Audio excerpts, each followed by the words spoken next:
And today we are taking on a real titan. We are. We're looking at Aristotle's Guide to a Fulfilling Existence, and we're pulling this primarily from his monumental work, the Nonfiction Ethics. Yeah, and this is not just some dusty old textbook. I mean, you have to understand, this is the foundational text for what we now call virtue ethics.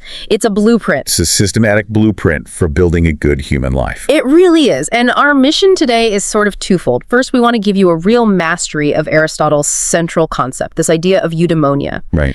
And the really rigorous structure he built around virtue and reason.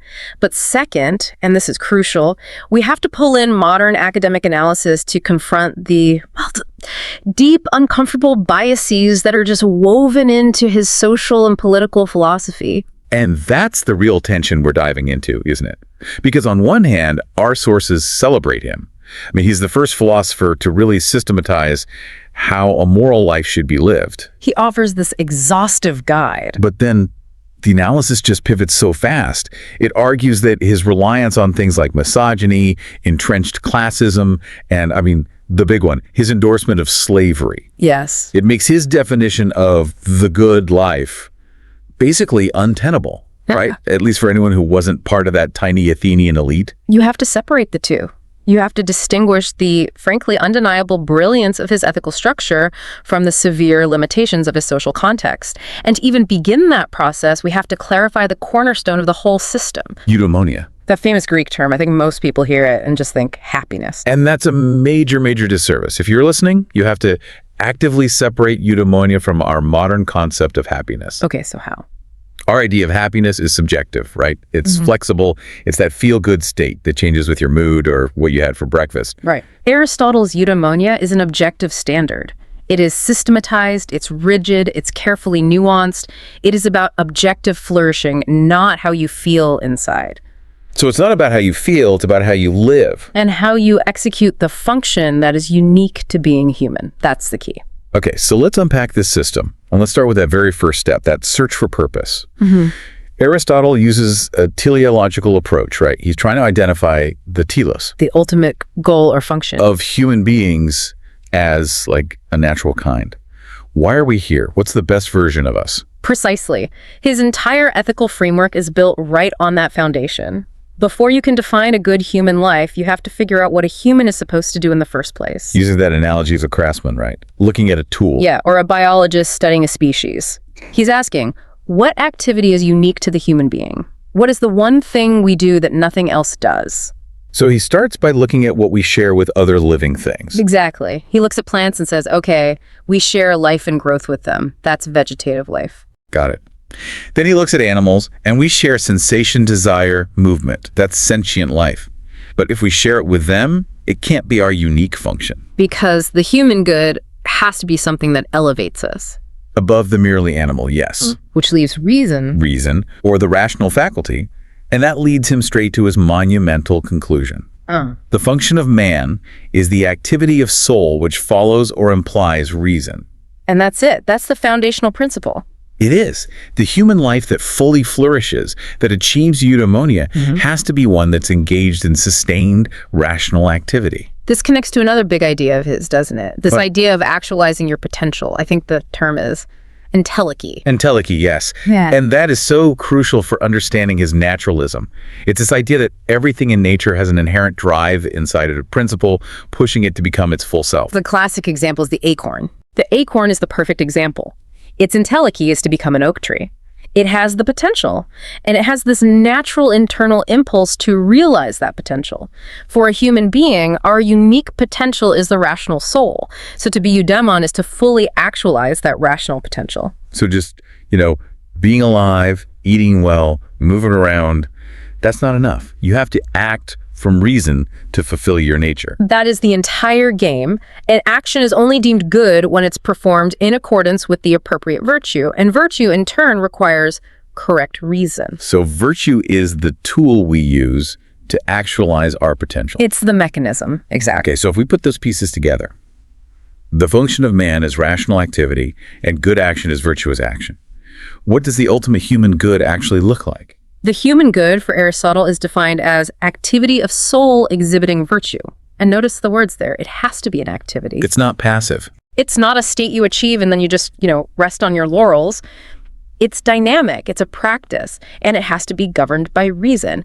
And this definition is objective, it's measurable, and it's completely independent of how you're feeling on a given day. That emphasis on activity and practice, that leads right to the next big requirement, which is that this can't be sporadic. It's a lifelong project. Absolutely essential. Aristotle is adamant about this. Virtue has to govern your entire life. This is where he gives that famous and very demanding analogy. For one swallow does not make a summer. Nor does one day.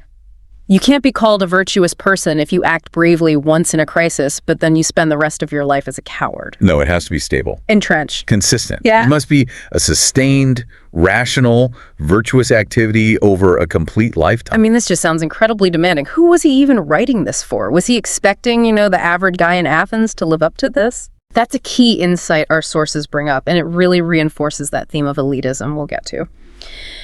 Aristotle's primary audience was incredibly specific. Okay. He was writing for serious human beings, essentially the wealthy, well-educated male citizens of the polis. So the upper crust. The upper crust. These were guys who were already oriented toward noble actions. They weren't learning about virtue for the first time from his book. They came to know it by habituation from early childhood on. So he's assuming his reader is already on the path. It's a huge assumption. Yeah. That his reader is already steeped in good habits and noble values. And that starting point immediately excludes vast segments of the population. So if eudaimonia is this activity exhibiting virtue, now we have to drill down into what virtue itself actually is. And he makes a key distinction between two types. Intellectual and moral virtue. Exactly. Intellectual virtue, so things like wisdom, understanding, knowledge, those are things that are displayed and you acquire them through teaching. You learn them in a classroom, basically. Pretty much. But moral virtue, he says, is fundamentally developed from habit. And this is the first essential nuance. While the potential for moral virtue is natural to us, the virtue itself is not natural. Okay, what's the difference there? Why is that distinction so important? Well, he says nothing that exists by nature can be trained to act contrary to its nature. His example is a stone. If you throw a stone up in the air 1,000 times, Still gonna fall down. it's still going to fall down. It won't develop the habit of floating. But humans, he says, are naturally receptive to acquiring moral virtues, but they have to be developed and practiced. We become just by doing just acts, brave by doing brave acts. It takes effort. When we hear the word habit today, though, we think of something automatic, mindless, like Yep. brushing your teeth. But that is clearly not what Aristotle means here. Absolutely not. And that's a crucial modern misreading that really dilutes the ethical weight of what he's saying. Our sources clarify this really well. For Aristotle, virtues are not mindless actions. They are habituated states of character. States of character. These are firm, stable dispositions that are deeply reflective of a person's settled character. And that's why we can be praised or blamed for them. It's an ethical orientation that's entrenched, but it still requires the agent's full reason and knowledge at the moment of action. And since these states are formed through actions we choose, this leads right into moral accountability. Wickedness is voluntary. Exactly. Aristotle insists on human accountability. A man who acts unjustly or is self-indulgent has chosen to act that way. He argues that if lice were involuntary, we'd have to deny that man is the, quote, moving principle or begetter of his actions. Basically, if we can't be blamed for our character, then we can't be praised for it either. Right. It has to be our responsibility at some fundamental level. Now, here's where the internal experience of morality comes in. And it's such a sharp contrast to later ethical systems. I'm thinking of Kant, specifically. What's the role of pleasure and emotion in a virtuous action for Aristotle? It is absolutely essential, and this is a profound difference. You're right, Kantian ethics often prioritizes duty performed in spite of your feelings. Sometimes the action is even considered more valuable if it involves self-denial. Right. If it's hard to do.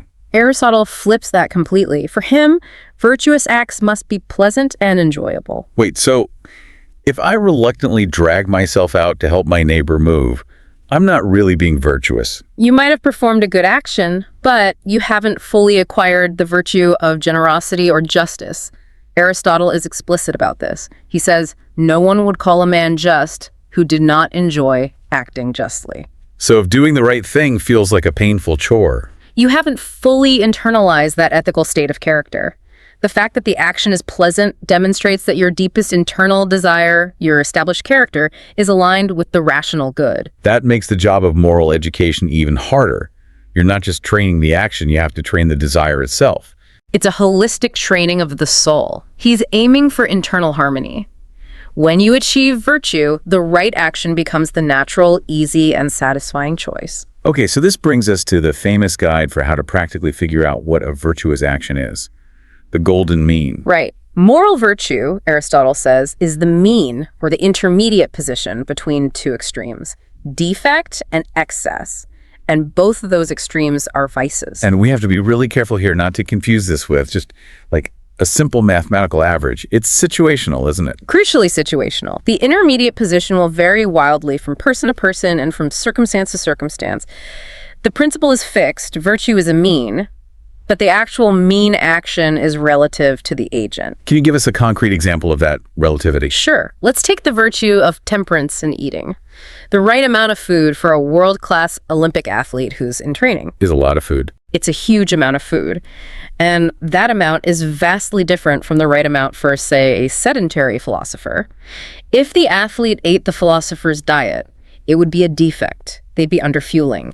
If the philosopher ate the athlete's diet, it would be a huge excess. But the virtue is the same for both. The virtue, temperance, remains the same, but the mean, the specific action, is relative to the physical and rational requirements of the person. We should also probably stress that the golden mean doesn't apply to everything. There's some things that are just wrong. An essential caveat, yeah. Aristotle is clear. Not every passion or action is subject to the mean. Some acts, like adultery, theft, and murder, are just inherently base. They're wrong, period. There's no virtuous mean of adultery. No, nor is there a right amount of malice. Some things are just vices. You know, what I found really interesting is that Aristotle applies this whole framework to social behaviors that, we might see as just being about etiquette, not morality. This is key to understanding the Greek worldview. They didn't have the hard line that we draw between, say, self-regarding or prudential virtues and other regarding moral virtues. So if it helps you live the good life, it counts. It counts. For instance, he talks about truthfulness. The excess is boastfulness. The deficiency is mock modesty. And the mean is just truthfulness or humor. The mean is ready wit, but the excess is buffoonery, and the deficiency is boorishness. Being a bore is a vice. For him, yes, all of these are integral to being a flourishing, rational member of the polis. Okay, let's nail down the non-negotiable requirements. If I perform an action that looks generous, but maybe I didn't mean to or did it for the wrong reason, does it count? What makes an act truly virtuous? Right. To be fully virtuous, the agent has to meet 3 very stringent, non-negotiable conditions, and these show that the act flows from a rational, deliberate, and stable character. Okay, what are the 3 conditions? First, the agent has to act out of knowledge. You have to know what you're doing and that the action is a virtuous one. No accidental virtue. No. Second, you have to choose to do what is virtuous because it is virtuous. The choice itself has to be the motive, not some other goal like getting praised. And third, and this might be the most demanding, you have to act from a firm and unchangeable character. Stability and entrenchment. Exactly. An act performed virtuously by a virtuous person is a world away from a lucky accident by someone who is generally a base person. You mentioned choice there, and we need to clarify the technical difference between choice and voluntary action, because they sound similar, but they're not. It's a critical distinction. Voluntary action is something children and animals are perfectly capable of. If a child cries because they're hungry, that's a voluntary action. If a dog avoids a hot stove it touched before, that's voluntary. But they lack choice. Why? What's missing? Choice is fundamentally linked to reason. It requires deliberation. We deliberate about things that are in our power and about the means to a desired end. Animals and children might wish for an end like food, but they don't engage in rational deliberation about the best, most virtuous means to get it. Choice is what truly reveals our character, even more than our actions, because it reveals the rational orientation of our soul. So if I rationally deliberate and choose to act virtuously in a tough situation, that's choice. If I just react out of instinct, even if the action is good, it's merely voluntary. Exactly. And that rational deliberation is the highest activity of man. And it means that the virtuous man, the good man, effectively becomes the benchmark for everybody else. This sounds like he's directly refuting the sophists, right? Particularly Protagoras, who famously said, man is the measure of all things. He is providing a massive correction. He shifts that dictum to focus on the good man as the measure. He says the good man differs from others by seeing the truth in each class of things, being, as it were, the norm and measure of them. So it's not just any person's opinion that matters. No, it's the choices and actions of the person who has perfected his reason and habituated his virtues that sets the standard for what is noble, right, and pleasant for all other human beings.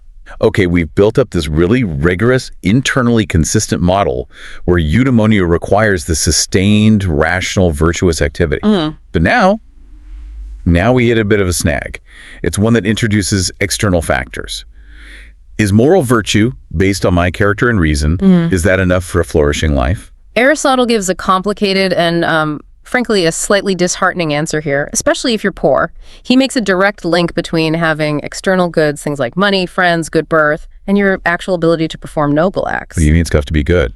He says it is impossible or not easy to do noble acts without the proper equipment. So virtue needs resources to even be expressed. Yes. Think about it. How can you exhibit the virtue of generosity or liberality if you have no money to give? How can you participate fully in the political life of the city if you're constantly working just to survive? For Aristotle, practical virtue needs external resources to be actualized and displayed publicly. He even talks about how just plain bad luck can impact your sense of happiness. He does. He notes that the lack of certain external goods like good birth, goodly children, beauty, can, quote, take the luster from happiness. If you suffer a series of crushing misfortunes, it prevents you from performing many noble acts, and that detracts from the objective flourishing of your life. This feels like the biggest source of ambiguity so far. Does happiness depend on virtue, or does it depend on luck and prosperity? It almost feels like the philosophical rigor we just talked about is getting undermined by random chance. It's a profound scholarly puzzle, and it's precisely because Aristotle himself presents a kind of ambiguous position. He suggests happiness seems to need this sort of prosperity in addition. He even says that's why some identify happiness with good fortune, though others identify it with virtue. He knows it's a problem. He acknowledges the tension. External goods are necessary, but his whole ethical system demands that virtue is the supreme good. So how do scholars try to fix this? How do they reconcile it to avoid the conclusion that he's just saying, be rich and also be good? Well, the academic analysis gives us two major lines of interpretation to try and solve this puzzle. Okay, let's start with the first one. Virtue as the producer of goods. This view, which you see with scholars like Cooper, argues that having external goods is often a consequence of being virtuous. The virtuous person, because they're rational, temperate, and prudent, generally manages their life successfully. So they end up acquiring wealth, status, good friends as a result. Right. In this view, virtue is what's responsible for the correct management of external goods into the eudaimon life. So the argument is, if you're good at being rational, you'll probably also be good at making money and keeping friends. Your success is an outgrowth of your excellence. Exactly. It resolves the ambiguity by subordinating the goods back under the umbrella of virtue. They're not just luck, they're the natural reward for a rationally ordered life. Okay, what about the second interpretation? Virtue as the filter. This view, which you'll see from scholars like Roche, focuses on virtue's role as a necessary condition for using goods correctly. An external good, like money, only promotes a person's happiness if that person is already virtuous. Okay. So if a base, self-indulgent man wins the lottery, that money might just hasten his ruin through gluttony or excess. But if a virtuous man wins the lottery, he can use that wealth for magnificent, noble acts for the city. So in that case, virtue is the prerequisite that allows goods to even contribute positively to flourishing. Precisely. The good itself isn't what matters. It's the virtuous character that receives it. You know, what's so fascinating, regardless of which interpretation you lean toward, is just how objective and incredibly stringent his standard is. This is totally disconnected from modern culture, which so often equates happiness with subjective comfort or, a fleeting pleasure. That is the enduring takeaway. For Aristotle and Plato and other classical thinkers, the standard of the good life was objective, both ontologically and epistemologically. It was a claim about the true nature of human thriving. Right. You could feel happy, you could be giddy with drink, while completely failing to be truly eudaimon, because you weren't acting rationally or virtuously. His framework just forces us to consider a standard that's so far beyond how we feel moment to moment. All right, so just when we feel like we've kind of grasped the whole concept that eudaimonia is practical moral activity, out in the city, Aristotle hits us with the material from Book X of the Ethics. Right. And this is like the famous psych moment, right? Where he introduces the contemplative life as the absolute pinnacle. It is a shocker, philosophically. After dedicating 9 books to practical ethics, justice, courage, temperance, how to spend money, how to make friends, Aristotle argues that the highest form of human flourishing is the contemplative life. The life dedicated to pure reason and philosophy. Yes. He likens this to divinity, or pure reason itself. But why? Why does he elevate this above practical morality all of a sudden? Because it is the purest, most sustained expression of man's unique function reason. If the human function is rational activity, then the highest form of that function must be theoretical contemplation. It's just reasoning about eternal and unchanging truths. It actualizes man's fullest potential. But this creates a huge internal contradiction, doesn't it? I mean, how can the life dedicated to moral engagement in the city suddenly be secondary to the life of just solitary thought? That is the philosophical debate that has raged for centuries, and scholars generally fall into 2 main camps on this. Okay, let's look at the first one, the ontological conflict view. So this view, which is held by scholars like Bush and Wilkes, argues that the conflict is just irreconcilable. They suggest that contemplation is the divine good, it's the pure activity of the gods, and therefore it doesn't qualify as the characteristically human good. So it's not for us. Right. The truly human good remains that practical moral activity of the citizen in the city. When Aristotle praises contemplation, he's praising a divine potential within us, but not the actual life we should be pursuing as embodied human beings. Okay, that's one way to see it. What about the second view, the hierarchical view? The hierarchical view, which is supported by scholars like Kraut and Lawrence, suggests something different. It suggests that the contemplative life leads to perfect happiness, while the life focused on practical virtuous activity leads to secondary happiness. Secondary happiness. Yeah, and Lawrence clarifies this doesn't mean we should just discard practical virtue, but rather that the happiest human life is one whose circumstances are such as to allow us to engage in contemplation as much as a human ever can. So virtue is necessary to manage your life and get the free time you need for contemplation. But contemplation is the real goal. That's the idea. That distinction, perfect versus secondary happiness, that really solidifies the intellectual elitism, doesn't it? It prioritizes the life of the mind above all else. It absolutely does. Bertrand Russell noted this structure. He commented that man can increase the divine element in his nature, which is good, but if he succeeded completely in this pure contemplation, he would effectively cease to exist as a separate person. He'd be removed from the practical, messy world of citizenship. Totally. And here is where you see that clear evidence of class bias just bubbling up again. A life dedicated entirely to theoretical pursuit requires freedom from labor, it requires wealth, it requires leisure and specialized education. It creates a radical intellectual aristocracy. It does. If the highest form of eudaimonia is reserved only for those few people capable of, and granted the leisure for, uninterrupted contemplation, then the entire ethical system is immediately restricted. And this really sets the stage for the specific social doctrines that critics argue invalidate the system's claim to be a universal guide for flourishing. So now we have to shift gears and get into the specific social doctrines that modern critics argue just undermine the very possibility of universal eudaimonia within Aristotle's framework. These are the uncomfortable truths about his context that you just can't ignore when you're evaluating his ethics. And let's start with gender prejudice. He often faults men by comparing them to what he sees as naturally inferior, the soft and effeminate. Exactly. Even when he's just discussing vices, he introduces misogyny. He faults the man who is defective in respect of resistance, calling her soft and effeminate, which is the opposite of the man of endurance. He explicitly links softness to the female sex. And this isn't just like a casual insult. It's a philosophical grounding for structural inequality. It is. The inequality goes much deeper than just characterization. It's structural, right, in the family unit. Right. The sources cite Miller's analysis, noting that Aristotle believed that while women do possess a deliberative faculty, it is, quote, without authority. Without authority, what does that mean in practice? It means a woman is structurally incapable of exercising political or ethical authority within the household or the polis. She requires male supervision. And that structurally limits her ability to fully exercise the rational faculty that is the entire definition of eudaimonia. And he justifies all this by just saying it's natural.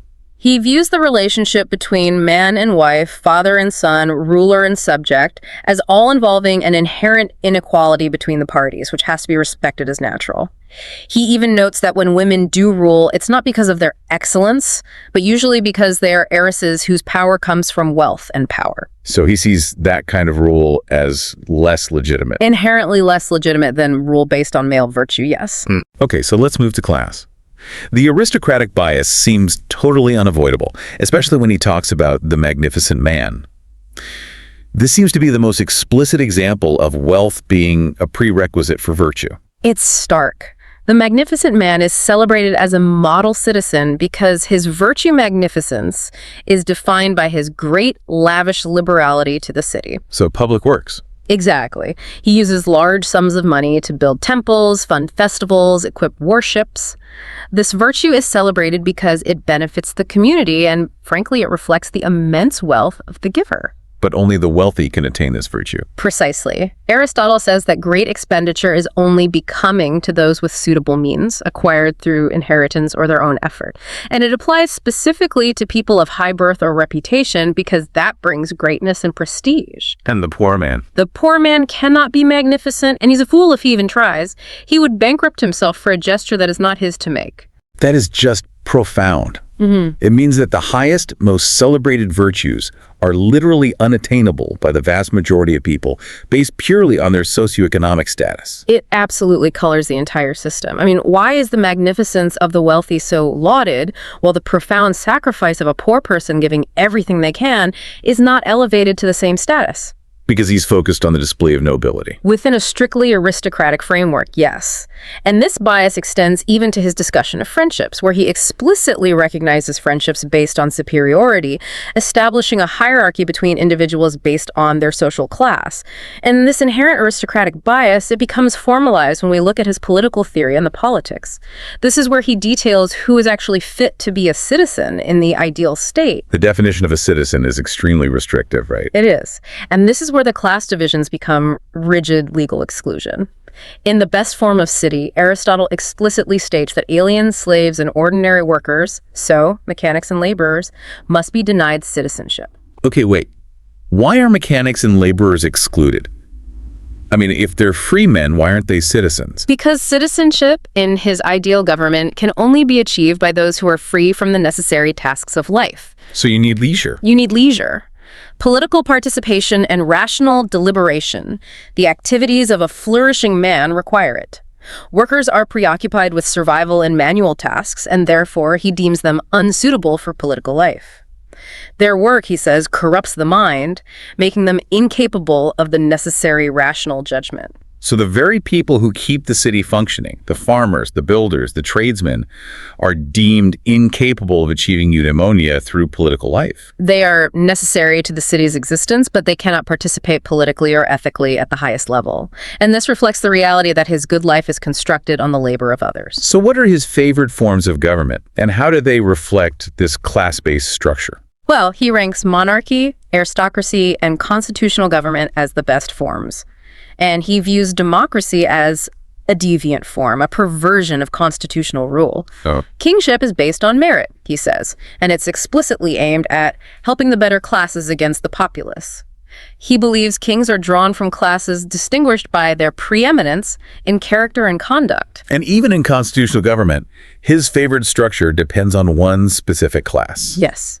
Constitutional government privileges the affluent middle class. He trusts them because they enjoy a greater security themselves than any other class, and he considers them more ready to listen to reason. The middle class is the stabilizing element. Exactly. They're free from the crushing necessity of the poor and the arrogance of the super rich. So what is his explicit critique of democracy, especially a democracy ruled by the poor? He has this deep suspicion of the poor classes. He believes they find it hard to follow the lead of reason, and democracies ruled by them are, in his words, speedily ruined. He just sees it as chaos. Complete chaos.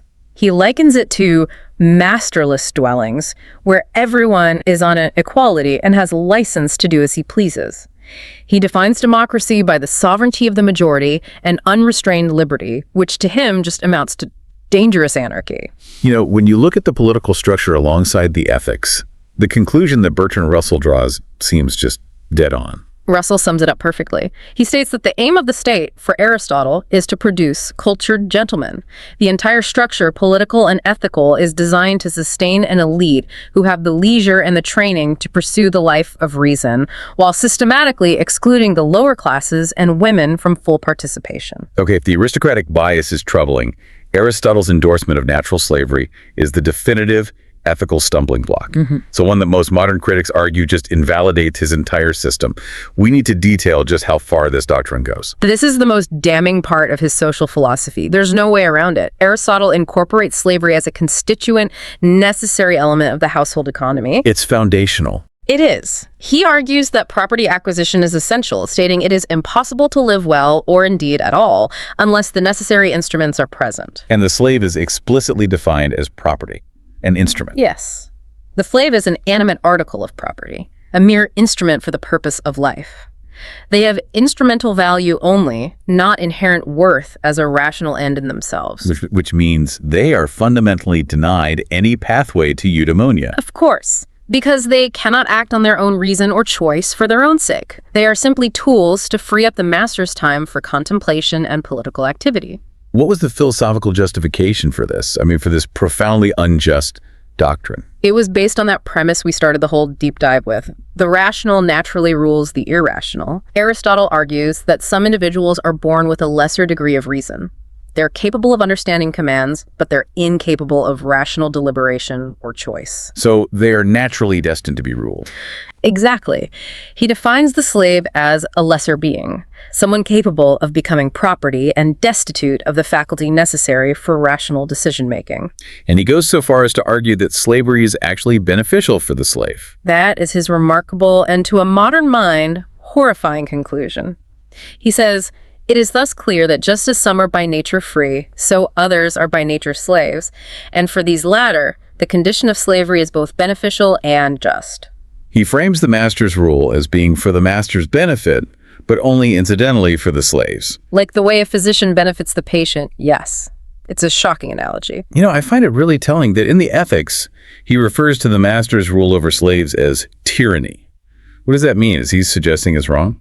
That distinction is subtle, but it's critical. When he uses the word tyranny there, he is generally not condemning the institution of slavery itself, but rather the manner of despotic rule. He's concerned with the appropriate boundaries for treating what he defines as human property. So overly harsh rule is a perversion of the relationship, but the relationship itself is natural. Right. So he's making a welfare argument, not a rights argument. He just lacks the concept that humans have inherent equal worth. Exactly.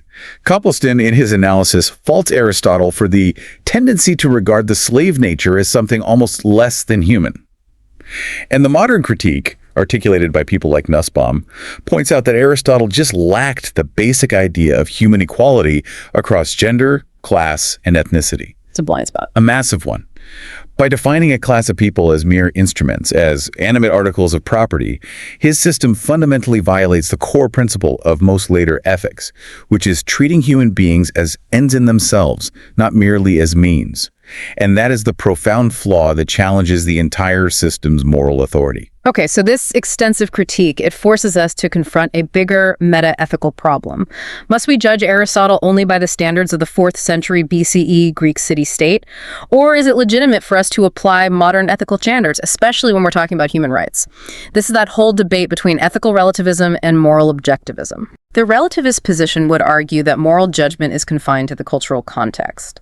So, to judge Aristotle's slavery doctrine is unfair moral isolationism, because his context dictated those norms. But if we accept that, then we can't critique any historical injustice from any era. That is precisely the argument that's presented in the sources, citing philosophers like Rachels and Midgley, who argue very strongly against moral isolationism. The expert critique position holds that some ethical truths are objective and they transcend time and culture. So it does make sense to condemn slavery wherever and whenever it has existed. It does. The source material argues that if we believe in fundamental human equality and dignity, it makes sense to condemn practices like natural slavery, even if that practice was considered natural and just by the most intelligent person of that era.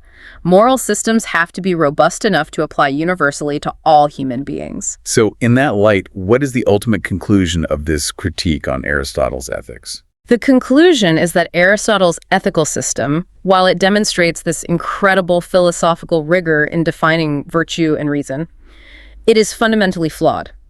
It's flawed because it explicitly permits discrimination, exclusion, and the treatment of other human beings as mere things or instruments. A system defining the good life can't really be sound if that good life is only made possible for the few. Right. For the wealthy, property-owning, educated male citizens at the structural expense of the many, virtue ethics, when it's built upon such exclusionary social doctrine, it just falls short. It fails to respect basic human rights and equality. #outro. This has been a truly comprehensive and frankly challenging deep dive. We have meticulously built up the complex structure of Aristotle's eudaimonia. We've seen it as an objective standard that requires reason, sustained virtuous activity, and habituation. And then we've contrasted that philosophical brilliance with the profound social limitations of his framework. Detailing the issues of misogyny, classism, political exclusion, and of course the endorsement of slavery. I think the primary intellectual legacy we can take from this is the incredible power and value of objective standards. Aristotle provided a rigorous benchmark for what the good life demands, a standard that requires continuous rational effort. He taught us that flourishing isn't just a fleeting emotion. Exactly. It's an achievable state, but it's rooted in sustained, rational practice and choice. He makes the pursuit of a moral life demanding, which is something that's often missing in our modern subjective definitions of happiness. So we should hold on to that rigorous, objective standard for flourishing, but we have to strip away the cultural constraints and biases that prevented him from applying it universally. And that is the ultimate provocative thought we want to leave you with. If we strip away the gender, class, and slavery biases, if you could surgically remove all the ugly stuff from the system, does Aristotle's fundamental requirement that true flourishing demands sustained, rational, virtuous activity rather than transient, fleeting emotion, does that still represent the most demanding, enduring, and ultimately valuable guide to a life well lived? And if it does? If so, then it demands choice and deliberation from us today, precisely as he argued it should. We have to choose the means to that noble end.